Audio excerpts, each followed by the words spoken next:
What is going on, everybody? Welcome to Dynasty 365.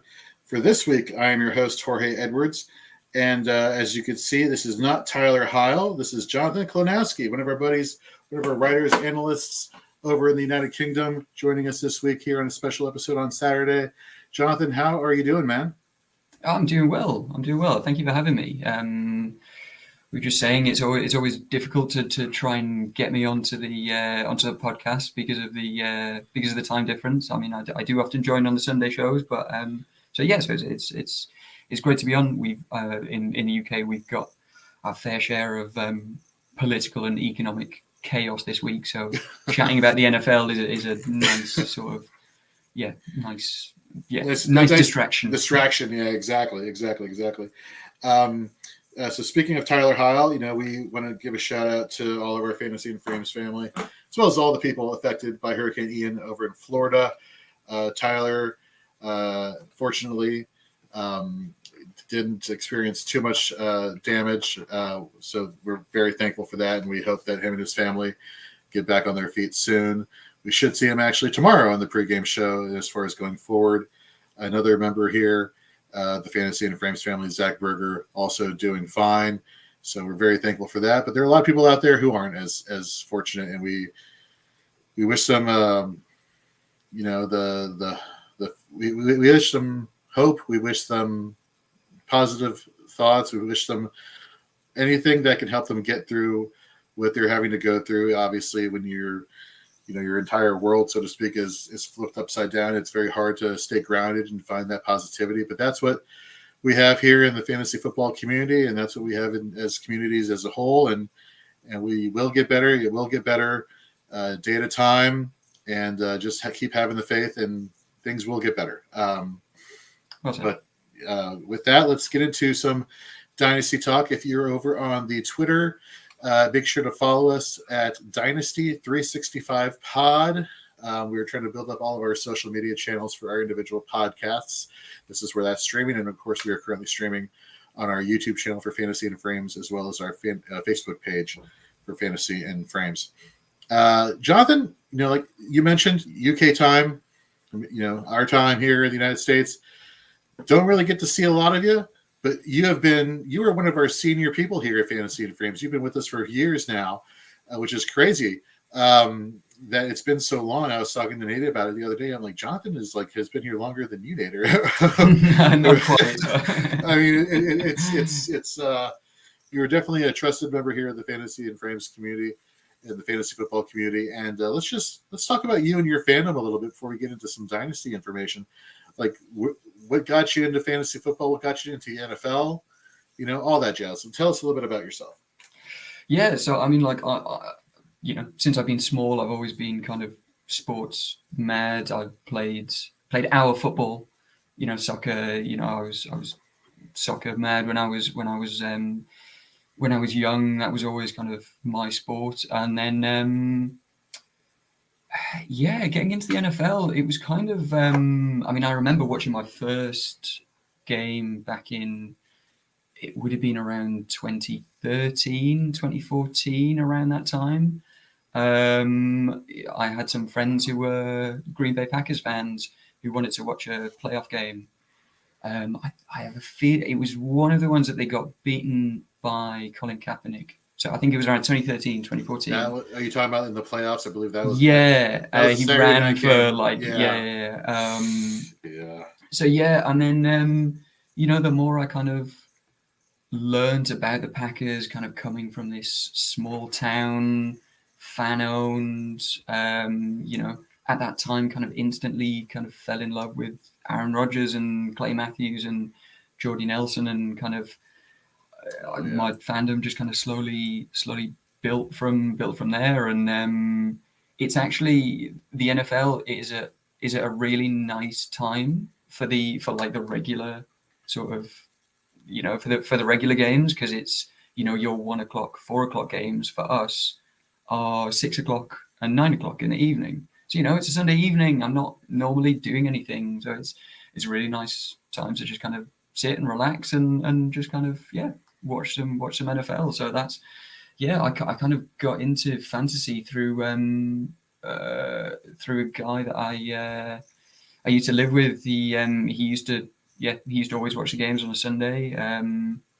And yeah, we just started watching them together. There was one year he was like, "Oh, do you want to join this fantasy league?" I had no real idea what I was doing, but I was kind of instantly hooked.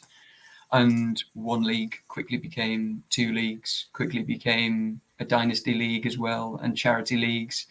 And then it was during COVID that I think, like a lot of other people, they weren't. Yeah.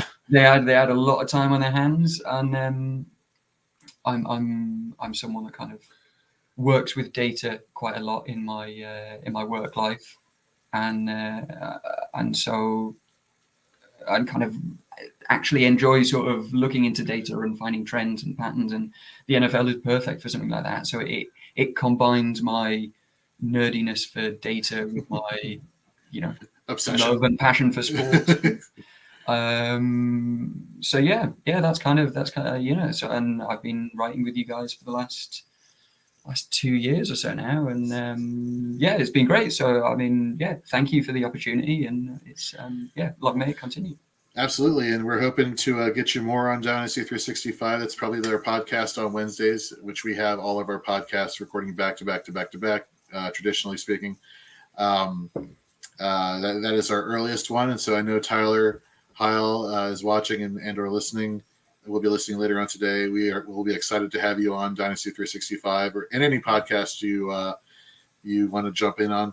You mentioned Jordy Nelson, and that's a great segue into our first player that we're doing our analysis on this week. And of course, for those who are unaware, during the season, we're going to go, and kind of go back and look at the previous week's action and look at, a handful of players that we think their dynasty value is on the rise and conversely on the decline based off of that week's performance. Obviously, it's reactionary, but you know what? There is something to be said for having an instant take on what you're seeing, especially as the weeks continue. You may hear some names that are repeated over and over again, either rising and or falling, which can kind of give you some clarity of how you want to approach things in your dynasty league. And you may see some players that are fluctuating that may want to tell you, hey, you may want to pump the brakes on your investment in these players in terms of acquiring them in your roster. But you went back to going back to Jordy Nelson here for the Packers here. First of all, one of my favorite fantasy football players ever. Like, he never got the respect he was truly deserving of for years and years and years. And then I remember the first year I got him in redraft. It was the year he tore his ACL in August, which I'm just like, damn it! I wanted to have the Jordy Nelson experience. And so, of course, that sucked. And then the following year, he comes back from the ACL, and he had like an up and down year up until I want to say October, and it's coincidentally that was the month that I got married to my wife, and it was during the honeymoon week that it was a game at Green Bay where I think he scored 0.8 points in half PPR scoring, and or maybe it was non PPR scoring, one of the two. And I'm like, man. And all the podcasts I would listen to would say, it's time to cut bait with Jordy Nelson. And I'm like, no, I have not had the Jordy Nelson experience in fantasy football. I want to have this. And he came on to finish on strong, be a top 10 producer in fantasy right there with his teammate, Devonte Adams. So, we talk about the number 87, and let's just face it, Romeo Doubs, number 87 now with Green Bay. I'm looking at his targets for the season here with Aaron Rodgers. 16 targets. I believe he's leading the team in targets this year. Yeah, I would think so. It's a really interesting one because obviously we get all of these players that are hyped over the summer when we're kind of starved of any kind of NFL action. And so obviously with Dynasty, we're going on these like small amounts of information that can massively spike the value of a player just from one camp report.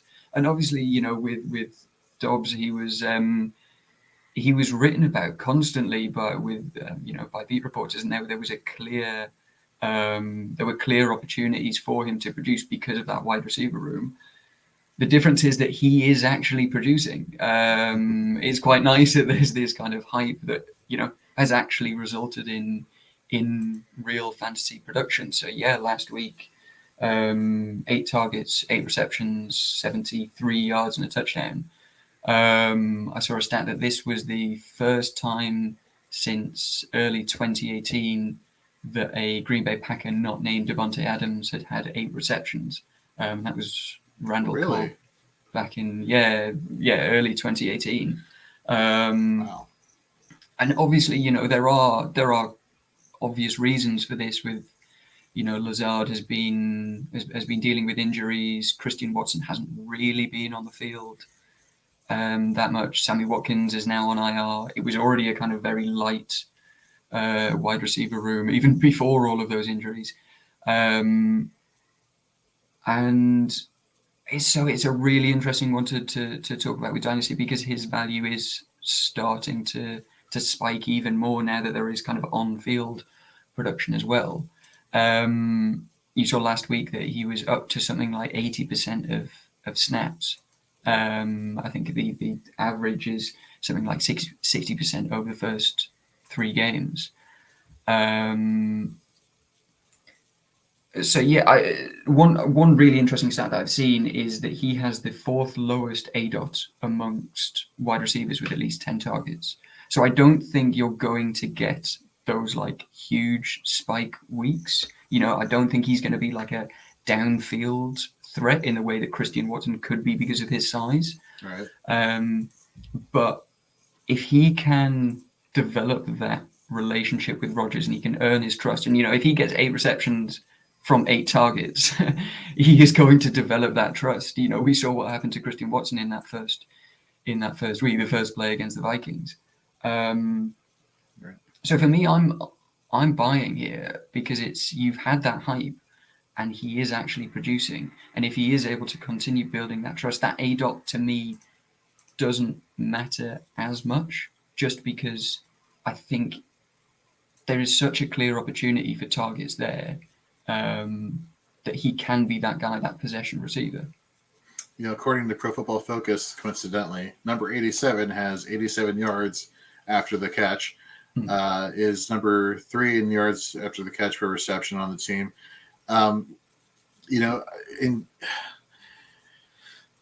I make all these comparisons to Jordy Nelson for him, but last week he was more Devonte Adams with these goal line screens and the touchdown pass, and just putting the ball in his hands, and then watching him do his thing. In some respects, in the red zone, he was very Devonte Adams-esque. All over the field, he was very Randall Cobb-esque. If you remember Randall Cobb back in the early parts of his career, a lot of yards after the catch, not really your downfield quote-unquote player. But it's amazing what he's doing. They had him play on the right side of the formations here for the wide receiver positions for Green Bay. Last week he was on left. He, Dobbs, Watkins, basically everybody for the Green Bay Packers has been cycling through different spots in this wide receiver formation. You look at the slot performance, Dobbs actually has the most targets out of the slot, followed by Watson and Lazard. Coincidentally, Lazard has actually been the one who's been the most, or has performed the best in the slot. And when Rodgers targets a wide receiver, he has no better rapport than with Allen Lazard in the slot, which gives me hope that Dobbs is going to maintain that outside wide receiver role that he was so successful at last week. I mean, he got you 17.3 fantasy points in half PPR scoring. So in terms of, long-term output, I mean, look, at least let's talk about this season just in terms of long-term output. Are you really concerned of Sammy Watkins, getting back on the field, being healthy and being able to take targets away? I'm not. Christian Watson, don't really know what you're getting with that there. He was their first pick in the draft at wide receiver, and it's Dobbs who's overtaking him. Randall Cobb is that veteran presence that, let's face it, Aaron Rodgers wanted to get back on the team because exactly. That's his guy. One person who may be on not enough people's radars is Robert Tonien, just because of the red zone presence, and he is coming back off of an ACL. So then, it's more and more signs are pointing to Dobbs. More and more reasons are I believe, causing his dynasty value to rise. According to Fantasy Pros ECR dynasty rankings, he's currently the wide receiver 67. It's not going to take too many more performances before he starts rising up even higher than that. Obviously, depending on where you're getting your fantasy rankings from, is going to determine where his value lies. That being said, I'm all in on Romeo Dubs this week. Keith Fleming, who does our DFS content here at Fantasy and Frames, and he's the host of the Daily Fix podcast. He made it very clear when he was talking about Aaron Rodgers. Aaron Rodgers will be fine without Devonte Adams. Aaron Rodgers helped make Greg Jennings, Jordy Nelson, Randall Cobb, Devonte Adams all fantasy superstars. He's already showing a rapport with Romeo Dubs. It's only a matter of time before this starts escalating, as long as Rodgers is the quarterback. And I think as long as Dubs is there, or somebody is there to help instill that faith that he should still play, I think Aaron Rodgers is going to stay on the Packers, and that just means sky's the limit for Romeo Dubs. Yeah. And if you think about it in terms of what you're probably paying, say you did your rookie draft back in April, chances are you took Dobbs, I don't know, probably in the fourth. Probably. I saw some drafts where he went undrafted. It was either somewhere between like the late third and undrafted. Right. And so if you offer someone, particularly if they're rebuilding, someone, I reckon like a second round pick for next year, obviously, it is a good class, but if you offer them a second and you're a contender, I feel as though that's a good starting point, at least for someone that could be a pretty worthy flex play for you for the whole season. No, absolutely. Absolutely.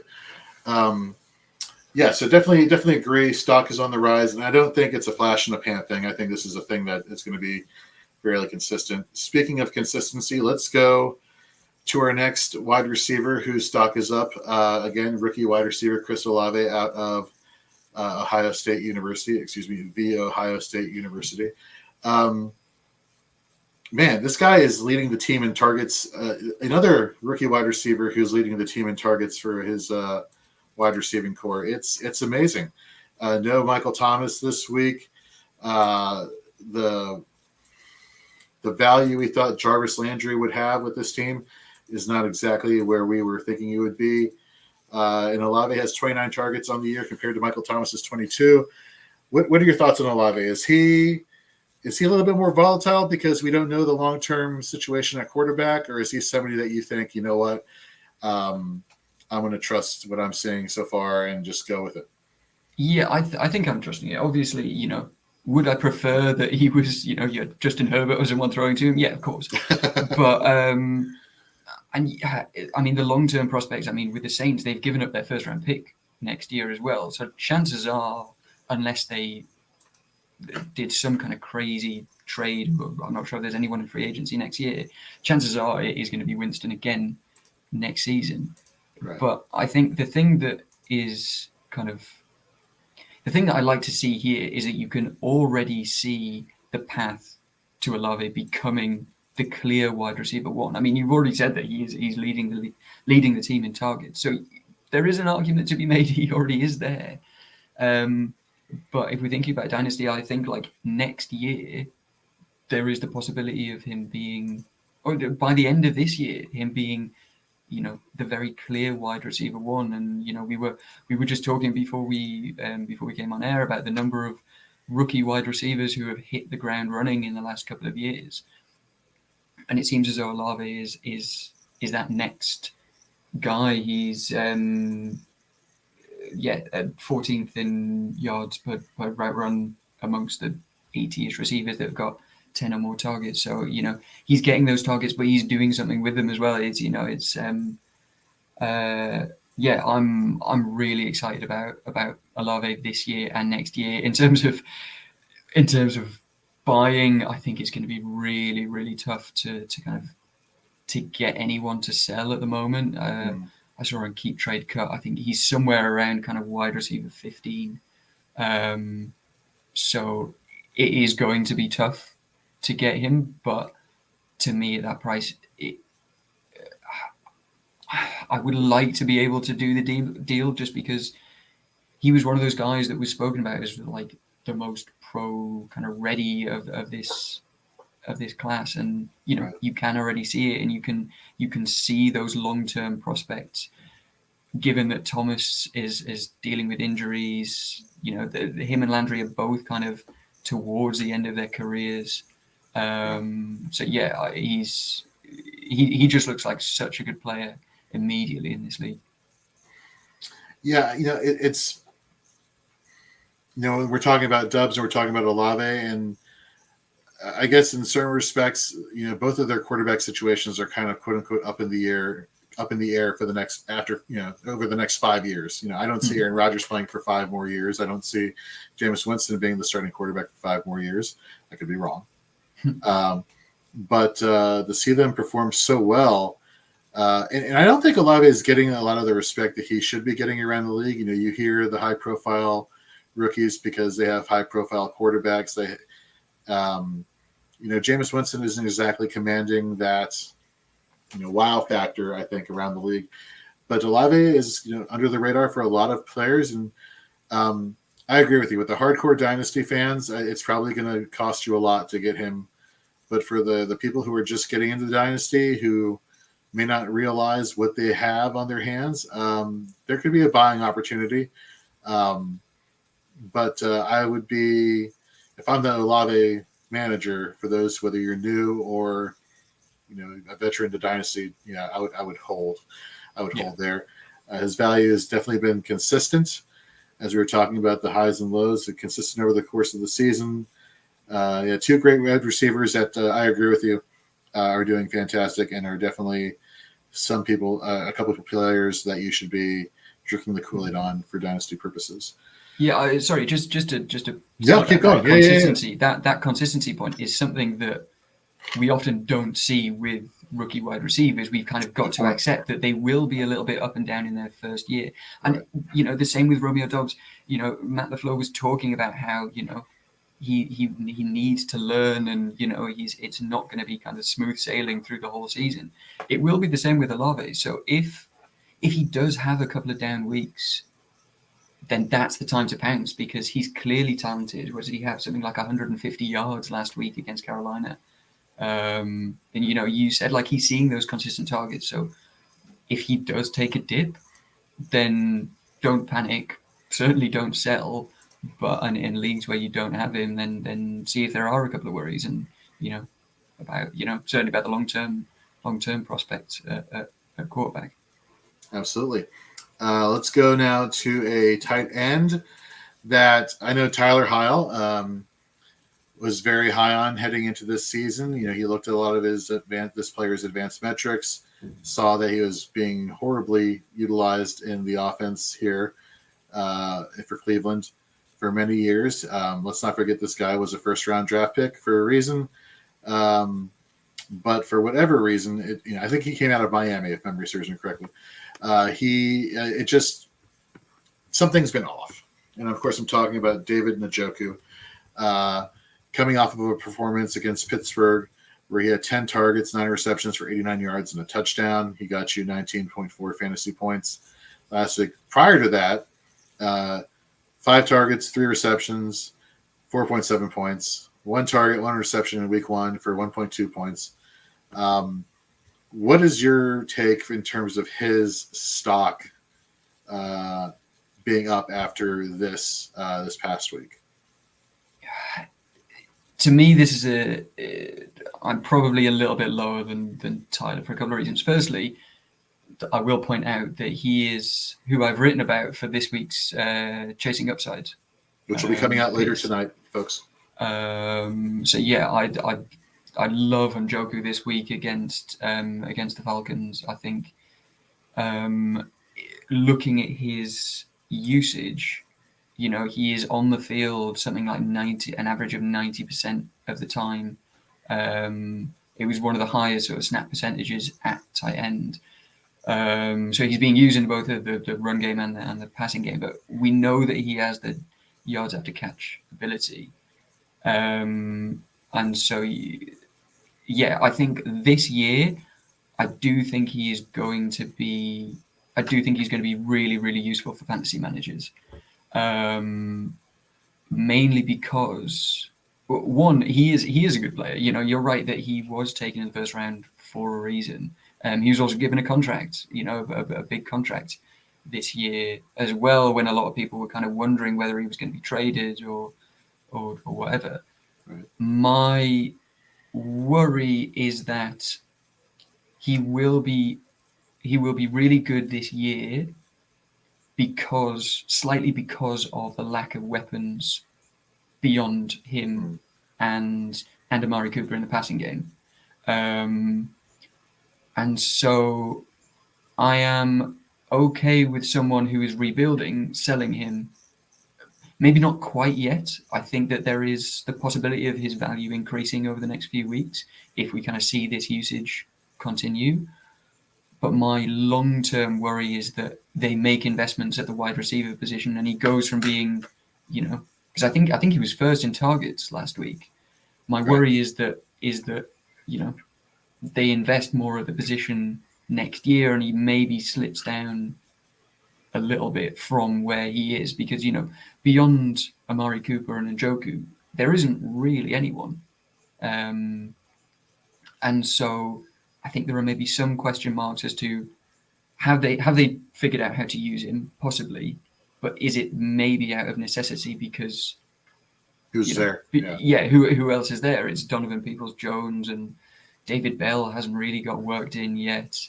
They're my concerns. Yeah, that's a very good point. And for fantasy managers who are desperate at the tight end position, you know, you kind of take who's ever producing while you can. And so you definitely, whoever is the rebuild person who has Olave and wants to offload him for draft picks, I mean, you're right. You could get probably good return now, but if the usage continues over the next 3 weeks, you can really pull in a haul, especially for those managers that are definitely needy at tight end. You know, one of the things I will point out that I noticed last week when they were taking on Pittsburgh was, you know, shocker, the Browns run the ball a lot because they have really two great running backs in Kareem Hunt and Nick Chubb, of course.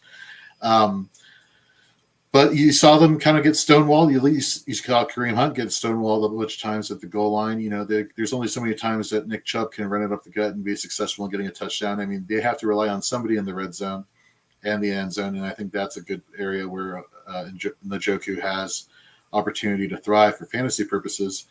But you're right, you know, and then you know, what happens when Deshaun Watson comes back? Do they have a chemistry? Do they have a rapport? You know, this is all based off of what we're seeing with Jacoby Brissett as the starting quarterback.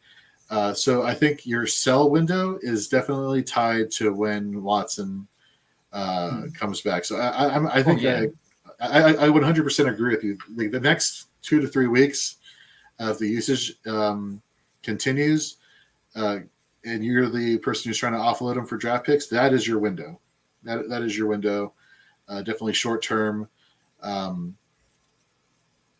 It's definitely short term thing right there. But yeah, I mean, you're right that, you know, if we're seeing his usage increase and kind of that usage is turning into production, you're right that by what is it, week 11 when Watson comes back, his dynasty price is going to really spike because the offense hasn't actually been. It's actually been a lot better than people probably thought it was going to be, but it will, with Watson coming back, the thought will be that it will take another step forward, and so his price is likely to increase. So yeah, you're right. If you're in a rebuild mode and you have Njoku, that time just when Watson is coming back, if that usage is still there, is probably going to be your best time. Your best time to sell. Absolutely. Speaking of selling, this next player you're definitely not selling. especially if you saw last week's performance. And unfortunately, I saw very firsthand his performance against my Washington Commanders. We're talking about second-year wide receiver Devonta Smith of the Philadelphia Eagles. 12 targets, 8 receptions for 169 yards. I believe 146 of those yards came in the first half, and a touchdown, 21.1 yards per reception. He got you 26.9 fantasy points in half PPR scoring. I mean, again, they may have made the 3-year investment for $100 million, 3 or 4 year investment for $100 million in A.J. Brown over, this past April during the NFL draft. A.J. Brown might be one of the best wide receivers in all of football, but they drafted Devonta Smith to be the real future at the wide receiving core for 6-7 years down the road, or else they would have gotten a bigger contract or deal done with A.J. Brown, I believe. And we saw what he could do. We saw what he could do last week. I don't know if you saw, Jonathan. He had this one contested catch in the back corner of the end zone, which, I mean, kudos to him for making that play, because I never thought that he would be that type of physically dominant wide receiver. He can go up there and make those contested catches, and he was able to do so, and he balled out, man. Yeah, I mean, he's I think a lot of people on Dynasty Twitter are going to have to delete some tweets. Oh yeah, after seeing that, and I'll be honest, I did have concerns about that. People that are much more knowledgeable than me about college football and Devi. When I read about Devonta Smith, it was one of the concerns that I had. Fortunately, I do have him in quite a few spots, but it's great to see him playing that well, because there were some concerns after week 1. He did he have a catch, or maybe he had one catch in that first game. He had 0. He had 4 targets. He didn't have a catch at all. Yeah, and then he's had something like 15 receptions since then. I noted it down. It was something like so 19 targets, 15 receptions, and almost 250 receiving yards in the 2 weeks since. Right. And it just, him and A.J. Brown, just stylistically, they just seem to work so well together as a tandem.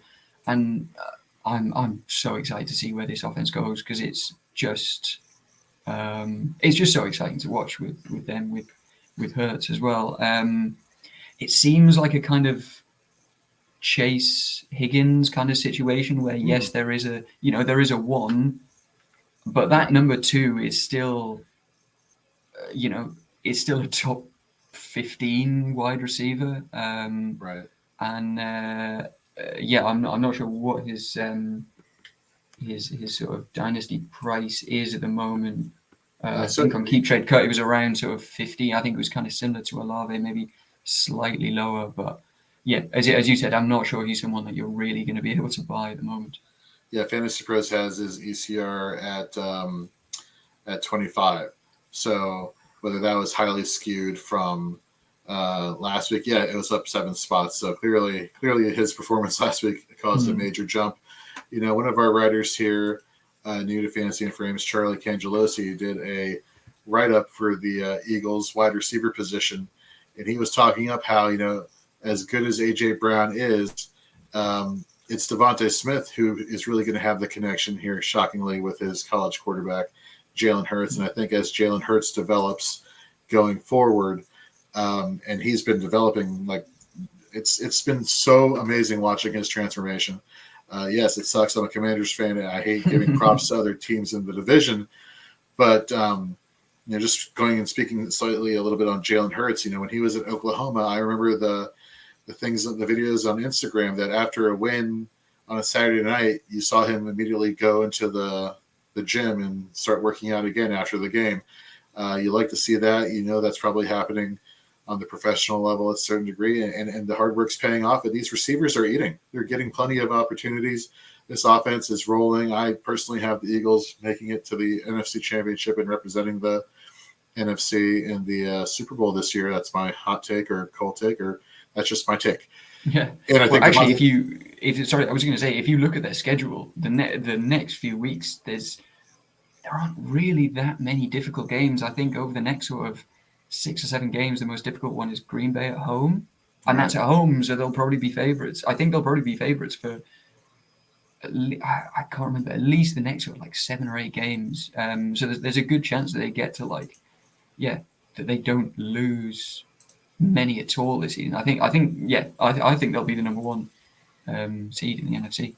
Yeah, I definitely think his performance has not been a fluke, and as somebody for not just like we were mentioning with Nachoku for the somewhat short term, his long term value I think is growing and growing, and he's almost probably unobtainable in dynasty leagues unless you're really mortgaging a lot. And why would you? I mean, at this point with his production, just 2 years into his career. Speaking of 2 years into his career, let's go with a quarterback here in Trevor Lawrence. Man, you want to talk about passing volume? 42 attempts in week 1, 30 attempts passing in week 2, 39 attempts in week 3. His completion percentage in week 1 was it was 57%. Week 2, 83. Week 3, 71. We're looking at the yardage, around the mid 200s. Coincidentally, week 1, 1 touchdown. Week 2, 2 touchdowns. Week 3, 3 touchdowns. Is he going to score 4 touchdowns against the Eagles? Probably not. But you look at his fantasy performances, they've been on the rise, 13, 18, 25 last week. And let's not forget as much as I like to keep things, fact-based, there is some narrative. You have the old head coach of the Eagles returning and facing his former team. And we look at the wide receiver core for Jacksonville, and I think the thing for the Jaguars that makes the receivers go and that has truly helped Trevor Lawrence be successful in fantasy this year, and that goes without saying, the offensive line rebuild plays a huge part in that. But I think it's the performance of James Robinson taking the pressure off of this young quarterback, which is what I thought was going to happen last year, but we all know Urban Meyer kind of screwed the pooch with that. But we're seeing that happen this year. The running game is really, really taking a lot of the pressure off Trevor Lawrence, and it's freeing up these wide receivers to get further downfield for Lawrence to deliver all these passes. And he's getting to be pretty consistent. I shouldn't say consistent. He's on the rise. Where that ends up at the end of the season, that's a different story. I don't know if that's going to be a continuous rise or you're going to see him plateau after a certain point. But for right now, he's playing lights out. If you were a Trevor Lawrence dynasty manager, would you even think about trying to move him while he's on an upward trend, or is he somebody that you're committing to for the long haul? To me, I'm committed because... So when he came into the league, everyone spoke about him as being, the guy, the best in this generation, the best since Luck, Right. And so to me, I mean, on the Athletic football show, I remember them kind of this offseason kind of saying, what does success for the Jaguars look like? And they kind of agreed it was, does Trevor Lawrence look like the guy? If he looks like the guy, that's a successful season for the Jaguars, kind of whatever happens, win, losses, whatever. And I think we're kind of seeing that now. So you said about that completion percentage. So yeah, it's an average of something like 70% this year. And that compares to like 60% during last year. Right. We're seeing he threw an average of 1 interception a game last year. He's only thrown 1 so far this year. So his touchdown to interception ratio is something like 6. I think it's 6 to 1 so far. So to me, because of that pedigree that he's had, through high school and college, he was written about for years. I can't see myself wanting to sell because we don't know what that ceiling is, and because you just said about the receiving weapons. Yeah, Christian Kirk has been good, but outside of that, they're not big names. They've invested a lot of money in the position, but they haven't necessarily got that much talent, can I say? It's not as if it's not like Hurts throwing to AJ Brown and Devonta Smith. Right. So I think we really don't know what this ceiling is, and so I would personally, I would quite like to see some. I should have looked this up. Some deals for Trevor Lawrence recently, because if you're pivoting down, or I'm not sure you could really at the moment. I'm not sure anyone's going to pivot down from one of those really top tier quarterbacks, because I think on Keep Trade Cut he was something like QB8. I think on Fantasy Bros he was QB10. Right. So are you really going to get someone coming down from Burrow? I mean, that could be an interesting one, actually. Could you get Lawrence plus for Burrow? I'm not sure. Is there? I mean, that is a very specific question, and honestly, that's probably had the Bengals not won on Thursday, and that offensive line not looked good like it had supposed to have been all season, I would say no. If somebody's looking to make a trade this weekend, and kind of move down and acquire Trevor Lawrence and some picks there, that this could be the weekend for it to happen. You may have a very short buying window or movement window there, but yeah. But I mean, like Lawrence, I don't. To me, this isn't just a flash in the pan. I mean, he's something like 5th in EPA per play. He's been playing really, really well, but we know that he has that pedigree, and so that's why I would try to acquire, but it's going to be really difficult. Right. Speaking of somebody who's not been playing that well, which I do not believe is reflective of his talent, more so than it is of circumstances. And of course, we're going to go now with our players who are trending downward this season. He's a Maryland Terp. Go Terps. DJ Moore, man. Where do I even begin with DJ Moore? He has 18 targets on the season, only 7 receptions, a 38.9 receiving reception, averaging in half PPR scoring, 6.8 points.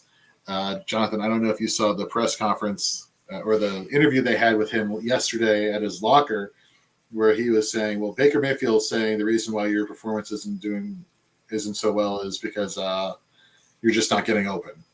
Or somebody, I don't know if it was Berger who said that, but it was somebody who said that. It might have been Rule. It might have been Rule. That's perfect. The head coach is what's saying. That is exactly what you want to hear from DJ Moore.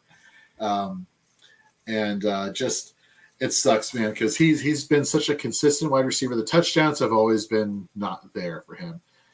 Going back to 2018 through last year, 2 touchdowns, 4.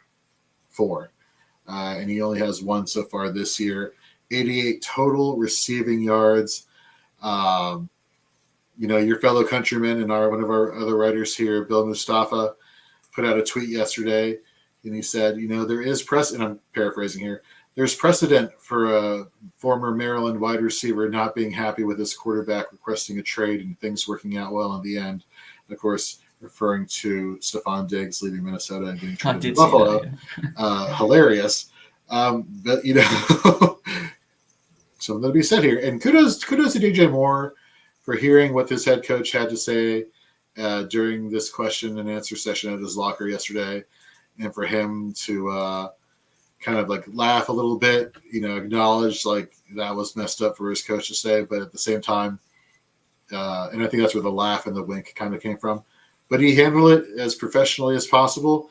There's more talk that Matt Rule has, according to CBS Sports, has lost the locker room in Carolina.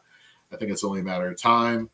But if you're a DJ Moore manager, if you truly believe in the talent, this is your time to buy low. I agree. But man, all it takes is one. I think he's one of these players who you can buy low right now, but all it takes is just one game to remind you why he has the potential to be one of the top wide receivers in the NFL, and that window is going to slam shut really quickly. because people love recency bias. They want to believe in DJ Moore. People just want to believe in DJ Moore. Yeah. Nate Markham, here at Fantasy and Frames, our IDP director, and between you and Nate, you guys are the longest tenured people here. Huge DJ Moore fan. And it pains him to kind of fade DJ Moore going forward this season. And I don't know. What are your thoughts on DJ Moore and his dynasty value, Jonathan? To me, he is, particularly if you're a rebuilder, a screaming buy low. I mean, after I saw that and I saw everyone tweeting that he needs to be traded, the first thing I did was looked up what his contract situation is to see if it's actually possible. It doesn't look like it's really that possible just because of the dead cap to trade him, because I was thinking there's a team in the NFC North that could probably do with it. But yeah, I mean, you're right. He's been someone that's been so consistent in recent years, but has just never taken that step to kind of the upper echelon of wide receivers. It's kind of the last 3 years, he's hit 1,100 yards and 4 touchdowns, like each of the last 3 seasons. And that's been with really inconsistent quarterback play. It was when Cam Newton has been the bad version of Cam Newton. It's been Sam Darnold. And I was someone that was kind of probably higher than most on kind of Baker Mayfield coming into the season. I was kind of willing to give him a pass for last year because he had looked quite good in previous years. People, Browns fans had been really excited about Baker those first couple of years, and I was kind of willing to kind of give him a pass. And it's mad to me that he is the guy that has broken DJ Moore after all of these poor quarterbacks. Right. He is the guy that has kind of broken him. And because Baker has just been so poor this year. But having said all that, I don't think there's a chance that Matt Rule survives to next year. I think already we can kind of see, as you said, he's lost the players. I'm not sure what Baker's contract situation is, but I can't really imagine Baker coming back next year. They will probably have a very high pick, and so my hope is that they end up with one of those top quarterbacks coming into next season. I think he is a really good buy low for anyone that's rebuilding. It's rebuilding isn't just about acquiring picks. It's about acquiring players whose value is going to spike and be a lot higher than it is at this time next year. So players like him, players like DK Metcalf are perfect players to try and get if you're a rebuilder who that they're not going to be good next season, but if you believe in that talent, then it's worth going out and acquiring them, because if they're on a contender, that contender will want to sell them because they will want someone who has been producing this year. So if you can, someone like, I'm probably lower than most on someone like Gabriel Davis, and so you can probably get something on top of Moore for Davis. That's something that I would do if I'm a rebuilder.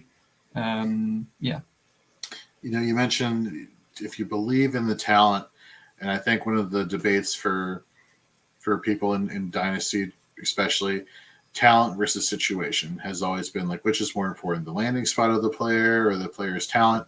And honestly, it's both. It's never in anything you do, any analysis you do for anything, whether it's sports or whatever. It's neither one side or the other. There's a gray area in between. That being said, I'm going to say that situation plays a large part in this player's lack of value. I want to say Treylon Burks, rookie wide receiver, Tennessee Titans. We mentioned in our stock rising segment, Romeo Doubs, Chris Olave, Devonta Smith, wide receivers that are on the rise on good offenses that can support wide receiver production. Treylon Burks, he takes over for A.J. Brown. So he had some developmental I don't want to say issues, but concerns heading into college. I think you had mentioned it earlier in our pre-show discussion.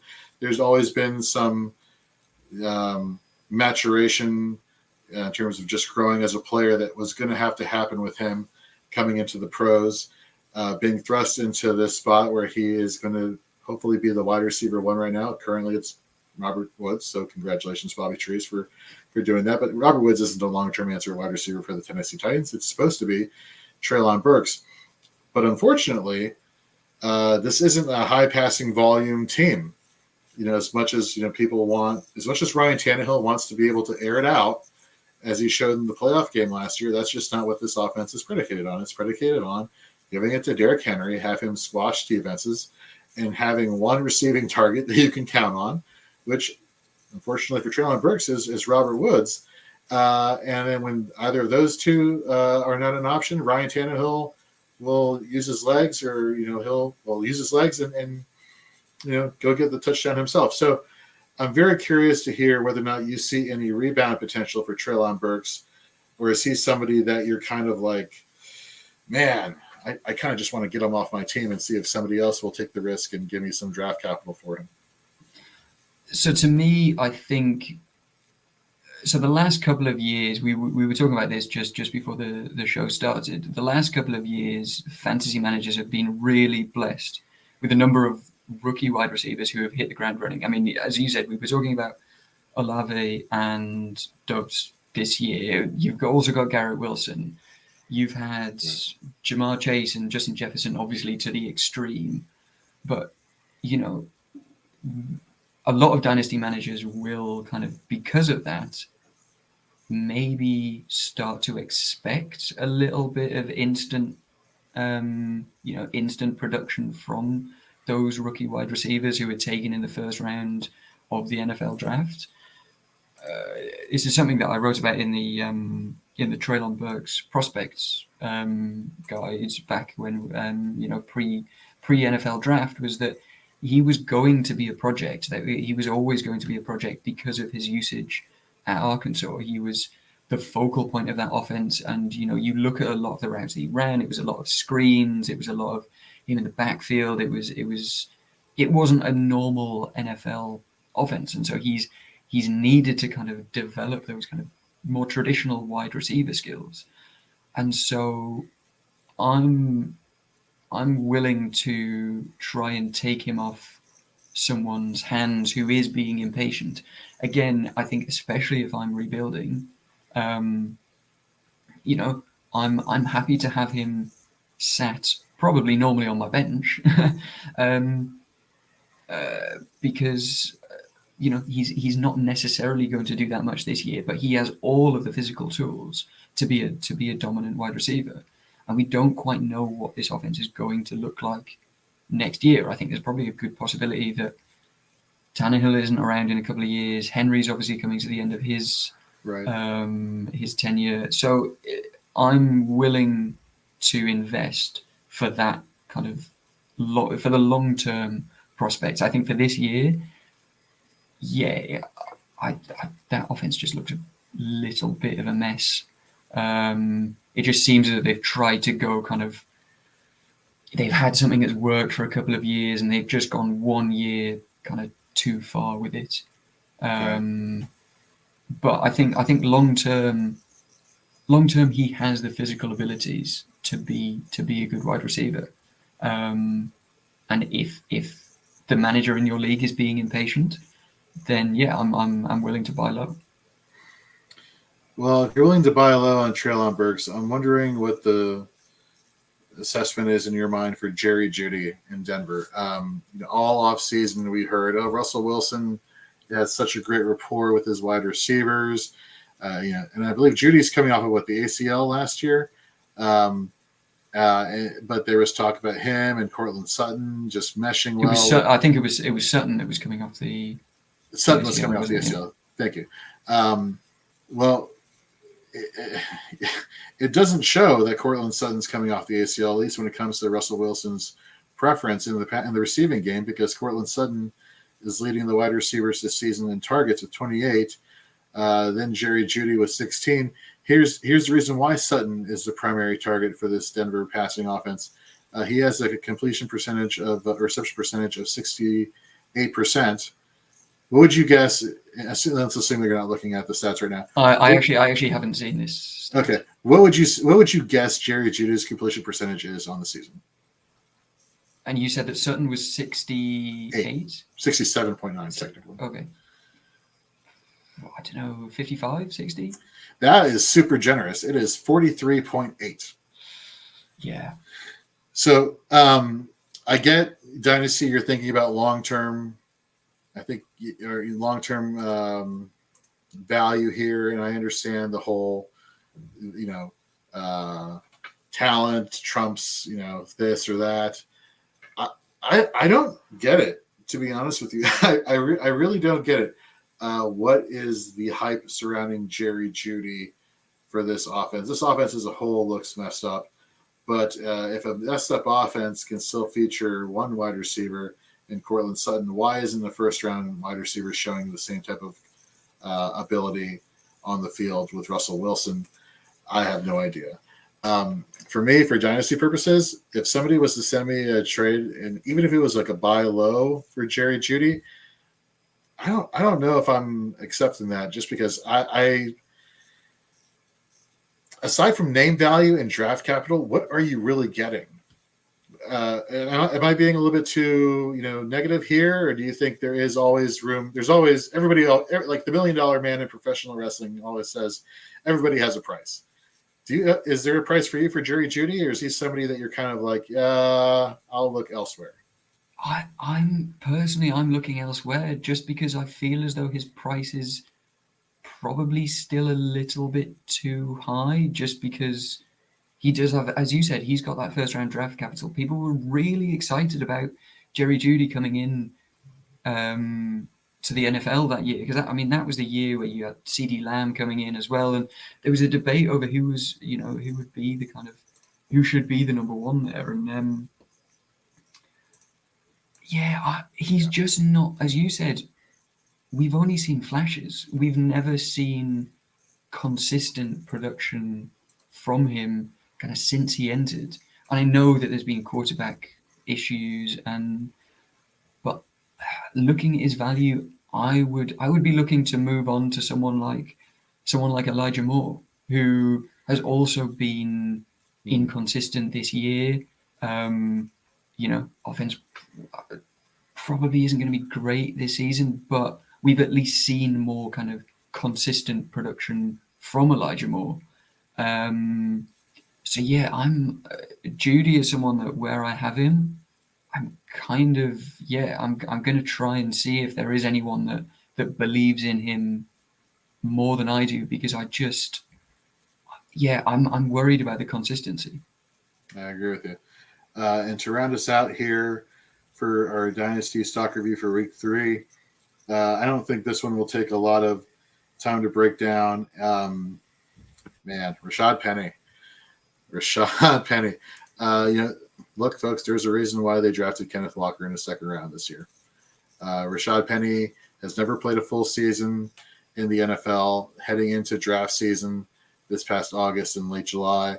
You had your detractors, you've had your proponents, and everyone who's been a proponent of Rashad Penny has been like, oh, he was so elusive. Oh, look, when he had the opportunity, he was so great. I'm like, well, you know what?